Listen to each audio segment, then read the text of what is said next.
Goeiemôre.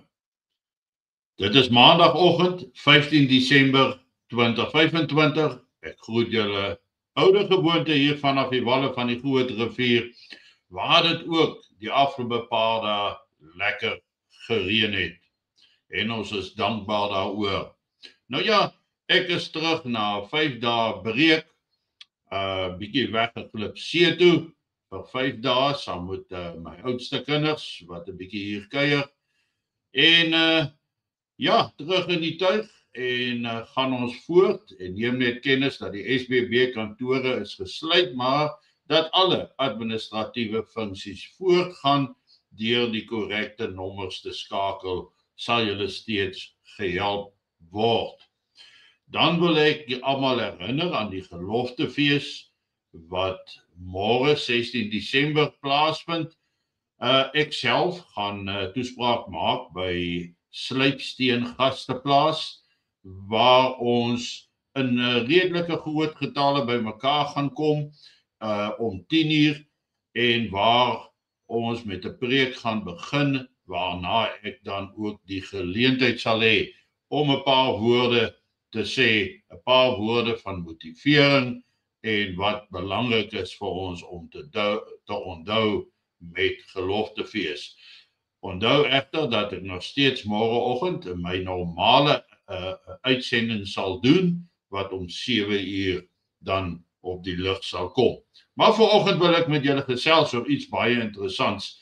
Ek het nou gedink die afgelope paar dae, na aanleiding van die regering se opdrag aan alle werkgewers om hulle werknemers se ras te spesifiseer. Ek dink ons val nou terug na die rasklassifiserings wetgewing hiervan die 1950s. Ek gaan dit vir julle op die skerm sit en dan net saam met julle daar lees. Die wet op bevolkingsregistrasie, wet 30 van 1950, het vereis dat alle inwoners van Suid-Afrika volgens hulle rasse-eienskappe klassifiseer en geregistreer moes word as deel van die apartheidstelsel. Die wet was 'n hoeksteen van die apartheidstelsel en talle ander wette het gesteun op hierdie klassifikasie wat deur die wet gedoen was.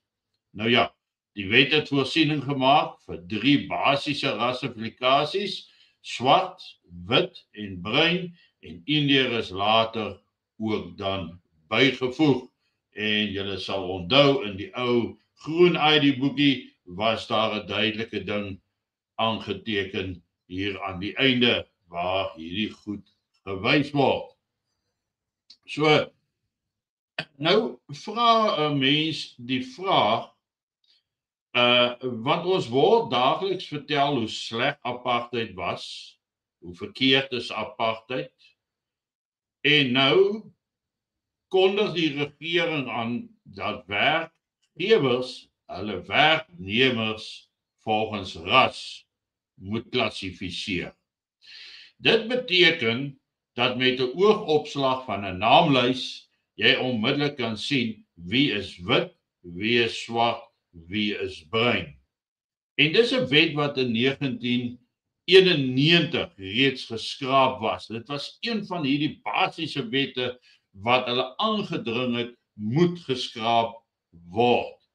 Maar ek herinner julle aan wat daar gestaan het, die hoeksteen van die apartheidsbeleid was hierdie rasse klassifikasie. Right. Nou, kom ons kyk dan nou wat sê hulle verder. SA regering gee opdrag aan werkgewers om herroepte wetgewing uit 1950 te gebruik om werknemers volgens ras te klassifiseer. Dan verder sê hulle terwyl die staat in 1950 onder die wet van bevolkingsregistrasie self verantwoordelikheid vir die rasseklassifikasie aanvaar het, poog die ANC geleide regering 75 jaar later om staatsverpligte rasseklassifikasie te laat herleef Maar hier lê die slinksheid in. Hierdie keer moet die werkgewer dit doen. So die staat, die ANC geleide regering van nasionale eenheid kan nie geblameer word daarvoor nie, want dis nie hulle wat die klassifikasie toepas nie, dis die werkgewer wat hierdie klassifikasie moet toepas. En dit bring my by 'n baie belangrike vraag. Gesien teen die agtergrond van 114 rassewette wat daar tans bestaan, daar's nou meer rassewette as tydens die apartheid-tyd, en hier bring hulle die hoeksteen van apartheid, bring hulle terug. Werkgewers moet nou hulle werknemers volgens ras klassifiseer. Dit lyk dan nou vir my asof die ANC beginne dink of sê dat apartheid was goed gewees en het goed gewerk. Want hoekom bring jy dan nou al hierdie ou wette terug as dit dan so onheilig en so satanies was en so verkeerd was? Hoekom bring jy dan die hoeksteen van die apartheidsbeleid terug om mense te klassifiseer volgens ras? Dan kan jy mos nie anders as om te sê dat die ANC erken dat apartheid inherent goed was of dan die goeie bedoelings te gehad het om aparte ontwikkelings van elke ras in sy eie area en gebied te laat plaasvind. Dit lyk dan nou vir ons so. Maar elke dag word dit nog steeds alles op apartheid geblameer, alles wat verkeerd is, alles wat sleg is in Suid-Afrika, word op apartheid en kolonialisme en dan ook op die blankes geblameer, en dis absoluut onskuld vir alles wat verkeerd loop. Tog bring hulle die hoeksteen van apartheid terug om werknemers te laat klassifiseer volgens ras. Dit is vir my mos nou heeltemal teenstrydig met alles wat die ANC sê. Maar die slinksheid waarmee hulle hierdie wet terugbring, via die verpligting op die werkgewer te plaas, laat vir my so dink aan die skelm maniere hoe hulle hierdie wapenonteening wil deurvoer deur skuilie agteraf wapenwette, nuwe wetgewing in te bring. Maar in sy binneste is die ANC nou 'n groter apartheidsregering as wat die ou nasionale partyregering ooit was. Al wat hulle nog moet doen is om vir ons 'n tuisland te gee, wat ons vir hulle gegee het, maar hulle nooit vir ons wil gee nie.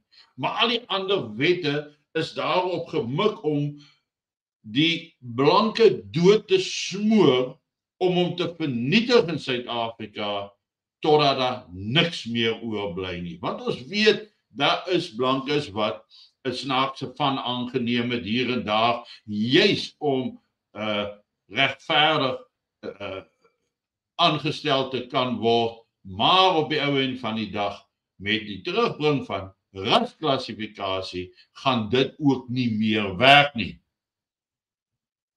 So ons moet maar die volgende klompie dae dophou. Ek dink 2026 gaan 'n baie rowwe jaar wees.